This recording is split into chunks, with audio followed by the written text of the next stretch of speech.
Jack village की कामयाबी का सफ़र माँ के एक फ़िक्रे से हुआ और इसके बाद वो किसी जगह रुका नहीं। इसकी वालदा आम हाउस वाइफ थी, ये ज़्यादा पढ़ी लिखी भी नहीं थी, लेकिन कुदरत ने इसी विजन से माला माल रखा था, यानी इसको टैलेंट जो है वो मिला था और ये इसी माँ का विजन से भरपूर फिक्रा था जिसने इसी दुनिया का सबसे बड़ा मैनेजर बना दिया।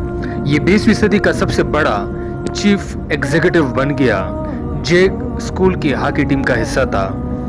जब मैच हुआ और इसकी टीम हार गई, जैक को गुस्सा आ गया। इसने हॉकी फेंकी और ऊंची आवाज में चीखने चिल्लाने लगा। इसकी माँ स्टेडियम में मौजूद थी। वो सीधे लाकर रूम में गई और जैक की टीम के सामने से मुखातिब हुई। अगर तुम हारना नहीं सीखोगे तो तुम कभी जीतना नहीं सीखोगे। ये फिक्रा तीर की तरह जैक विलेज के दिल में लगा और यूं इसके बाद पूरी जिंदगी हारता रहा और हार कर कामयाबी में बदलता रहा। जैक विलेज इस सदी का सबसे बड़ा चीफ एग्जीक्यूटिव या मैनेजर था। इसे फॉर्चून मैगजीन ने 1999 में मैनेजर ऑफ द सेंचुरी का अवार्ड भी दिया है। ये अमेरिका के 400 अमीर तरीन शहरियों में भी शुमार होता था। इसकी किताब Jack Streak from the gate पिछली सदी में सबसे ज्यादा बिकने वाली 3 बड़ी किताबों में शुमार होती है। अब तक इसकी करोड़ कापियां फरोख्त हो चुकी है। इसने इसे 9वीं की दहाई में अमेरिका और बाद में पूरी दुनिया की मैनेजमेंट फिलासफी तब्दील कर दी। इसने इसे इदारे चलाने की पूरी साइंस बदल दी। जैक विलेज का वालिद रेलवे में कंट्रैक्टर था। जैक विलेज ने 1960 में अमेरिकी कंपनी जनरल इलेक्ट्रिक ज्वाइन की। ये कंपनी में जूनियर केमिकल इंजीनियर था।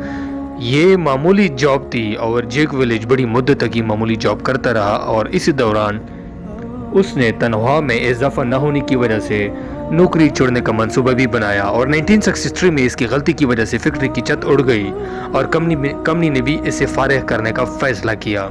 ये कुदरत के किसी खुफिया हाथ की वजह से जनरल इलेक्ट्रिक का हिस्सा रहा।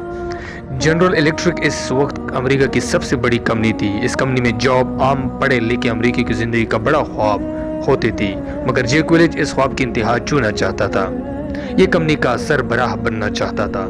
ये अपनी हर नाकामी को कामयाबी में बदलने का आर्ट सीख चुका था। चुनांचे ये 12 साल बाद वाइस प्रेसिडेंट बन गया, 5 साल बाद सीनियर वाइस प्रेसिडेंट बन गया और 2 साल बाद वाइस चेयरमैन और 1981 में भला आखिरकार ये अमेरिका का कम तरीन चीफ एग्जीक्यूटिव ऑफिसर और चेयरमैन बन गया। ये जैक विलेज की कैरियर की बुलंदी थी, मगर ये इससे भी आगे जाना चाहता था। इसने 3 कमाल किए। ये जनरल इलेक्ट्रिक का चेयरमैन बना तो कंपनी का सालाना मुनाफा 26 बिलियन यानी $800 मिलियन था। कंपनी इस पर मुतमईन थी। बोर्ड ऑफ डायरेक्टर का ख्याल था कि इस मुनाफे में इजाफा मुमकिन नहीं। चुनांचे बोर्ड ने इसे मुनाफा को कायम रखने की जिम्मेदारी इसे सौंप दी। लेकिन 2001 में जैक विलेज रिटायर हुआ तो जनरल इलेक्ट्रिक का मुनाफा $130 अरब तक पहुंच चुका था और ये कंपनी की मार्केट वैल्यू $14 अरब से $410 अरब हो चुकी थी। ये इसका पहला कमाल था। इसका दूसरा कमाल मैनेजमेंट के नए उसूल थे। ये कहता था आप नंबर 1 रहे या नंबर 2, आप अगर इसके बाद में तो फिर आपके होने या ना होने में कोई फर्क नहीं पड़ता। ये अपना हर वो प्रोजेक्ट बंद कर देता था जो नंबर 1 और नंबर 2 की दौड़ से निकल जाता था। इसने कंपनी से ब्यूरोक्रेसी खत्म कर दी, ओपन डोर पॉलिसी दी। ये अपने हाथ से लिखा हुआ खत खुद फिक्स करता था। इसने अहकामात के दरमियान मौजूद ऑफिसर खत्म कर दिए। ये खुद भी मुलाजिम को बराह रास्त काम कहता था और दूसरे से भी यही उम्मीद रखता था। एक वक्त में इसने 1,20,000 बेकार मुलाजिम फारिग किए और पूरे अमेरिका में न्यूट्रॉन बम यानी न्यूट्रॉन जिग के नाम से मशहूर हो गया। यह हर साल कंपनी की 20% बेहतरीन मुलाजमों को बोनस देता था और 10% बदतरीन मुलाजमों को ये फारिग करता था। इसने जनरल इलेक्ट्रिक का हर वो मंसूबा बंद कर दिया जो नंबर 1 या नंबर 2 नहीं था। इस मंसूबे के तमाम असासे भेज दिए और इन असासों और मुलाजमीन से जो रकम बची वो दूसरे शोबों में लगा दी और यूँ कंपनी के मुनाफे में इजाफा हुआ। ये कंपनी की ओपन मीटिंग्स बुलाता था जिसमें कोई भी मुलाजिम चेयरमैन तक के अहकामात पर एतराज़ कर सकता था और इसकी बात गौर से सुनी जाती थी। ये अपने मुलाजमीन की कारकर्दगी की रिपोर्ट खुद तैयार करता था। ये मुलाजमीन से बराह रास्त मिलता था और इससे कंपनी के मामलात डिस्कस करता था और जैक विलेज का तीसरा कमाल अपने मुकाबले की तैयारी थी। जैक विलेज 20 साल जनरल इलेक्ट्रिक का चेयरमैन रहा। इसके दौर में कंपनी तरक्की करती रही, लेकिन जैक विलेज ये सोचता रहा जब इस कंपनी को छोड़ जाऊंगा तो इसकी क्या हालत होगी। जैक विलेज सोच रहा अगर मेरे बाद कंपनी को मुझसे बेहतर शख्स ना मिला तो मेरी सारी मेहनत अकड़ खत्म हो जाएगी, जनरल इलेक्ट्रिक का रिन्यू डाउन हो जाएगा और यूं हमारी कामयाबी नाकामी में बदल जाएगी। चुनांचे इसने अपने मुतबादल तैयार करना शुरू कर दिए। इसने कंपनी में और कंपनी के बाहर मौजूद बेहतरीन दमाओं का जायजा लिया, इंटरव्यूज लिए और जेफरी इमिल्ट को अगले चेयरमैन के लिए चुन लिया। जैक विलेज इसे 10 साल तक ट्रेनिंग देता रहा। ये इसे हर मीटिंग में साथ ले जाता था, ये इसे कंपनी के बारीकियों के बारे में बताता और इसे मॉडर्न मैनेजमेंट के उसूल सिखाता था। जैक विलेज ने 1999 में रिटायर हो जाना था।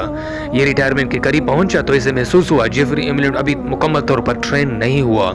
चुनांचे इसने अपनी रिटायरमेंट 1.5 साल के लिए वसी कर दी, तोसी कर दी और इसने 2001 में इस रिटायरमेंट ले ली।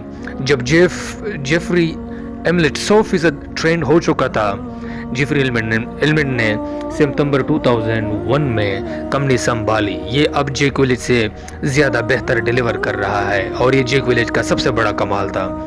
ये कमाल बाद में मॉडर्न मैनेजमेंट बन गया। आप अगर आज अमेरिका में कंपनी के लिए अपने मुतबादल तैयार नहीं कर सकते तो आप इदारे के लिए ख्वाह कितना ही रिन्यू पैदा कर लें, आप कितनी ही तीर चला लें, आप नाकाम CEO समझे जाते हैं, आपको इज्जत के निगाह से नहीं देखा जाता।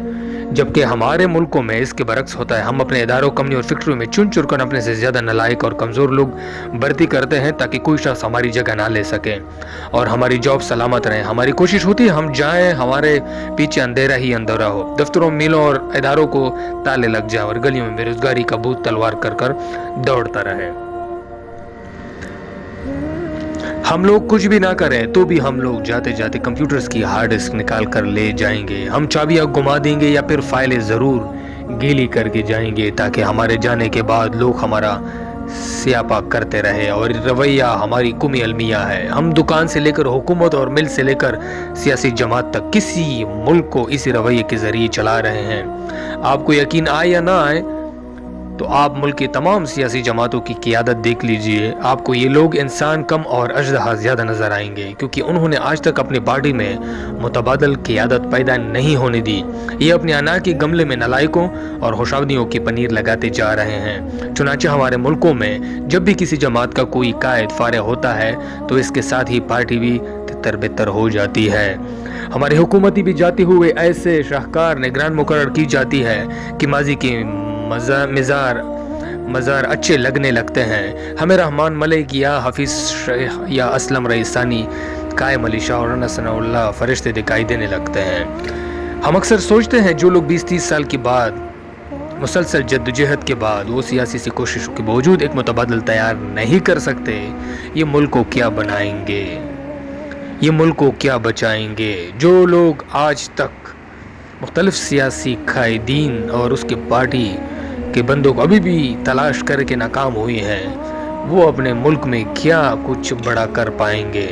और यही है हमारे बदकिस्मती और हमारे आने वाले नस्लों की बदकिस्मती और यही हमारी मुकद्दर में है। जब तक हम खुद को ना बदलें, जब तक हम खुद अपना मुतबादल ना बनाएं, तब तक हम तरक्की की राह पे गमजन नहीं हो सकते।